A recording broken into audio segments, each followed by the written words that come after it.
আপনার সময় 8 minute.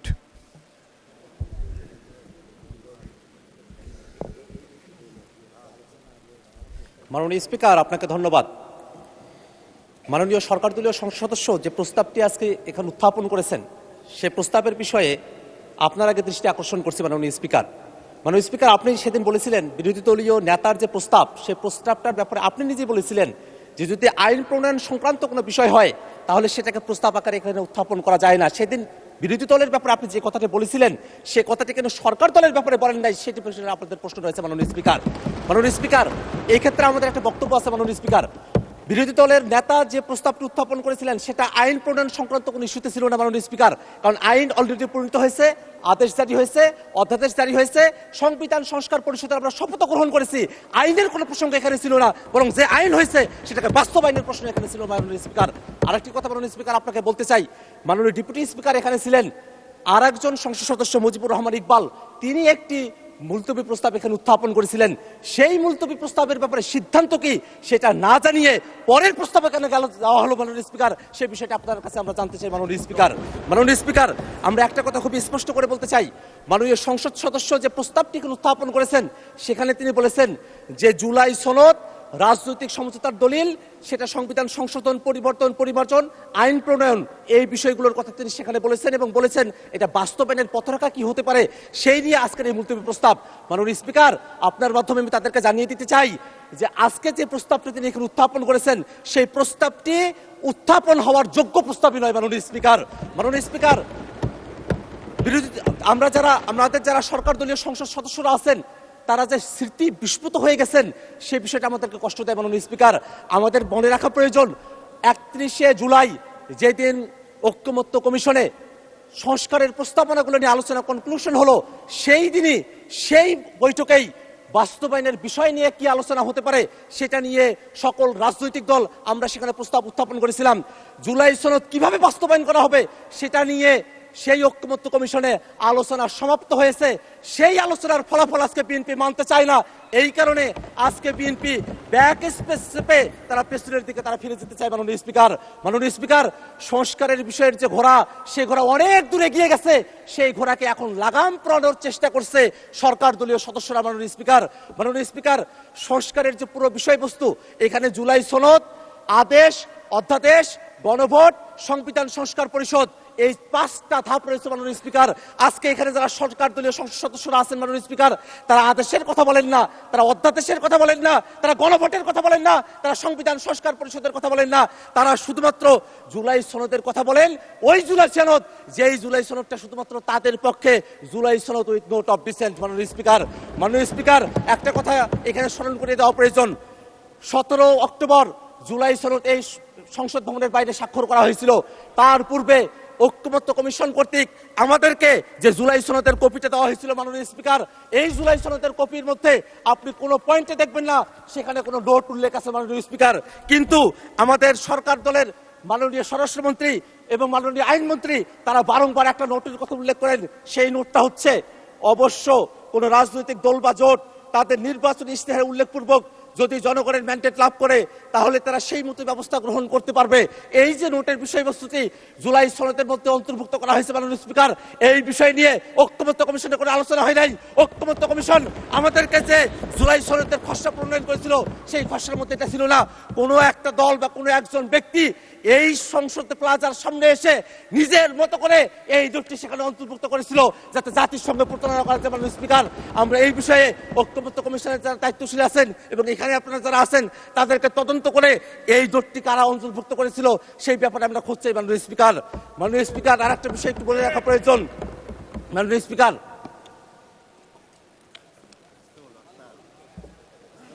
Speaker, July সনদ বাস্তবায়ন আদেশ কোথায় থেকে তার ভিত্তি আসলো, কোথায় থেকে তার আইনগত বৈধতা পাওয়া গেল, সেই প্রশ্নটা এখানে অনেকে করছেন মাননীয় স্পিকার। কিন্তু জুলাই সনদ আদেশটা তারা যদি পড়তেন, সেই জুলাই সনদ আদেশের একেবারে প্রিয়াম্বলের মধ্যে বলা আছে জনগণের সার্বভৌম ক্ষমতা এবং অভিপ্রায়ের বহিঃপ্রকাশ হিসাবে এই জুলাই সনদের যে আদেশ, সেই আদেশটা জারি করা হয়েছিল। মাননীয় স্পিকার, যারা জনগণকে এই কথা বলছে যে জনগণ গণভোটের এতগুলো বিষয় তারা কি পড়ে, জুলাই সনদ এতগুলো বিষয় পড়ে তারা কি ভোট দিয়েছেন?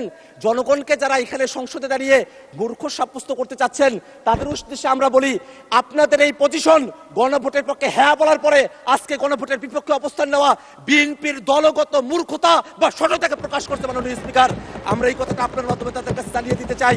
একটা বিষয় মনে রাখা প্রয়োজন মাননীয় স্পিকার, এখানে সরকার দলের পক্ষে পার্থ ভাই তিনি দাঁড়িয়েছিলেন, তিনি বলেছেন সংবিধান একটা কোয়াজি কনস্টিটিউশনাল পরিস্থিতির মধ্য দিয়ে আছে। সরকারি দলের একজন এমপি যখন কোয়াজি কনস্টিটিউশনাল কথা বলেন, অর্থাৎ খণ্ডিত সংবিধানের কথা বলেন, তখন কিন্তু আমাদের যুক্তিই বেশি সাব্যস্ত হয় মাননীয় স্পিকার, কারণ তারা বারংবার সংবিধানের পরিপূর্ণ বাস্তবায়নের কথা বলছেন, কিন্তু আমরা বলছি এটাই বাস্তবতা যে বাংলাদেশ 5 আগস্টের পরে একটা এক্সেপশনাল অবস্থার মধ্য দিয়ে আমাদেরকে যেতে হয়েছে মাননীয় স্পিকার। আমরা কনস্টিটিউশন পুরাটা মানতেও পারি নাই, পুরাটা ছাড়তেও পারি নাই, এমন একটা পরিস্থিতিতে আমাদেরকে আসতে হয়েছিল মাননীয় স্পিকার। মাননীয় স্পিকার, সেই সময়টাতে খালেদা জিয়া, বেগম খালেদা জিয়াকে মুক্তি দেওয়া হলো, সেটা কোনো সংবিধানের ভিত্তিতে হয় নাই, কোনো আইনের ভিত্তিতে হয় নাই, সেটা জনগণের অভিপ্রায়ের ভিত্তিতে হয়েছিল। অ্যাটর্নি জেনারেল তিনি যেভাবে নিয়োগ পেয়েছিলেন সেটাও জনগণের অভিপ্রায়ের ভিত্তিতে হয়েছিল। এই যে জনগণের অভিপ্রায়ের ভিত্তিতে সেই সময়টাতে এক্সেপশনাল একটা পরিস্থিতিকে আমরা ডিল করেছিলাম, সেই পরিস্থিতিকেই টেকসই করার জন্য এই যে আদেশ, সেই আদেশটাও জনগণের অভিপ্রায় এবং ক্ষমতার ভিত্তিতে এটাকে জারি করা হয়েছে মাননীয় স্পিকার। মাননীয় স্পিকার, একটা বিষয় একটু জানিয়ে রাখা প্রয়োজন, আমরা জুলাই সনদে এমন অনেকগুলো বিষয় নিয়ে কথা বলেছি যেগুলো সংবিধানের মৌলিক যে কাঠামো আছে সেই কাঠামোর সেখানে ব্যত্যয় তৈরি করে। আমরা সেখানে বিচার বিভাগকে আমরা বিভিন্ন শহরে আমরা নিয়ে যাওয়ার কথা বলেছি, বিভাগীয় শহরে, সেই বিষয়ে বাংলাদেশের এর আগের কোর্টে তারা রায় দিয়েছিল যে এটা অসাংবিধানিক। এই ধরনের কিছু পরিস্থিতি এখানে রয়েছে মাননীয় স্পিকার। এমন অনেকগুলো সংশোধনী রয়েছে, এমন অনেকগুলো প্রস্তাব রয়েছে, সংস্কার রয়েছে, যেগুলো শুধু সংশোধনী দিয়ে সেটাকে টেকসই করা সম্ভব নয় মাননীয় স্পিকার। সে কারণে ঐক্যমত্য কমিশনে আমরা জাতীয় নাগরিক পার্টির পক্ষ থেকে দাবি করেছিলাম গণপরিষদের মাধ্যমে নতুন একটা সংবিধান করতে হবে।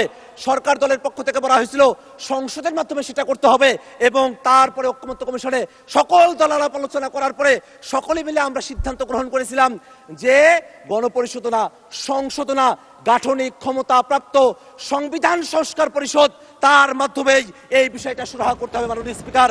যদি তারা আজকে সেটা ভুলে গিয়ে থাকেন, সেই ভুলে যাওয়ার স্মৃতিগুলো তাদের মনে না পড়তে পারে, বিটিভিতে সেগুলো টেলিকাস্ট করা হয়েছিল, সেখান থেকে তারা যেন দেখে নেয় কিভাবে সংবিধান সংস্কার পরিষদের আইডিয়াটা সেখানে এসেছিল। এখানে জুনায়েদ সাকিব ভাই আছেন, তিনি তার পক্ষে বলেছিলেন, এখানে নূর ভাই আছেন, তিনি তার পক্ষে বলেছিলেন, এখানে যারা আছেন তারাই আজকে সেটাকে ভুলে গিয়েছেন মাননীয় স্পিকার। এটা আমাদেরকে বড়ই হতাশ করে মাননীয় স্পিকার। মাননীয় স্পিকার, আমি 1 মিনিট সময় বাড়িয়ে চাচ্ছি আপনার কাছে মাননীয় স্পিকার। মাননীয় স্পিকার, ওকে, 1 মিনিট বাড়িয়ে দেওয়া হলো, 1 মিনিটের মধ্যে শেষ করবেন, তখন মাইক অফ হয়ে যাবে। সংবিধান তো পুরোটা মানা হচ্ছে না মাননীয় স্পিকার। শেখ মুজিবুর রহমানের ছবি প্রত্যেক মন্ত্রীর অফিসে ঝুলানোর কথা, সেটা যে ঝুলানো হচ্ছে না, সেই জায়গার ভিত্তিটা কোথায় থেকে আসলো মাননীয় স্পিকার? এটা তো জনগণ ভিত্তিটা দিয়েছে, সেই কারণে সেটা মাননীয় স্পিকার। আমরা এই কারণে একটা কথা বলতে চাই, আজকে জুলাই সনদের যে আদেশ এবং যে গণভোট সম্পন্ন হয়েছে, সেই গণভোটের যে প্রশ্নগুলো আছে সেই প্রশ্নগুলোর দিকে আমরা একটু তাকাই। সেখানে স্পষ্ট করে বলে দেওয়া আছে সাংবিধানিক প্রতিষ্ঠানগুলোতে নিয়োগ হতে হবে একটা নিরপেক্ষ বডির মাধ্যমে, একটা উচ্চকক্ষ হবে যেটা ভোটের পিয়ার অনুযায়ী হবে, একটা তত্ত্বাবধায়ক সরকার হবে, যে তত্ত্বাবধায়ক সরকার একটা নতুন ফর্মুলায় হবে। এই বিষয়গুলো বিএনপি পালন করতে চায় না বিধায় তারা আজকে গণভোটের বিপক্ষে অবস্থান নিয়েছে মাননীয় স্পিকার। মাননীয় স্পিকার, আমরা খুবই বিনীতভাবে তাদের কাছে একটা কথা জানতে চাই, এই বিষয়টা কোনোভাবেই কোনো বিতর্কের বিষয়বস্তু নয়, এটা কোনো আলোচনার বিষয়বস্তু নয়। বাস্তবায়ন জুলাই সনদ কেমন করে হবে সেই ধাপগুলো ঐক্যমত্য কমিশনে সেই আলোচনাগুলো কমপ্লিট হয়ে গেছে। অতএব আজকে যে প্রস্তাবটা নিয়ে আসা হয়েছে, এই প্রস্তাবটা গ্রহণ না করার জন্য মাননীয় স্পিকারের কাছে বিনীতভাবে আহ্বান জানাচ্ছি মাননীয় স্পিকার। ধন্যবাদ সকলকে। ধন্যবাদ মাননীয়।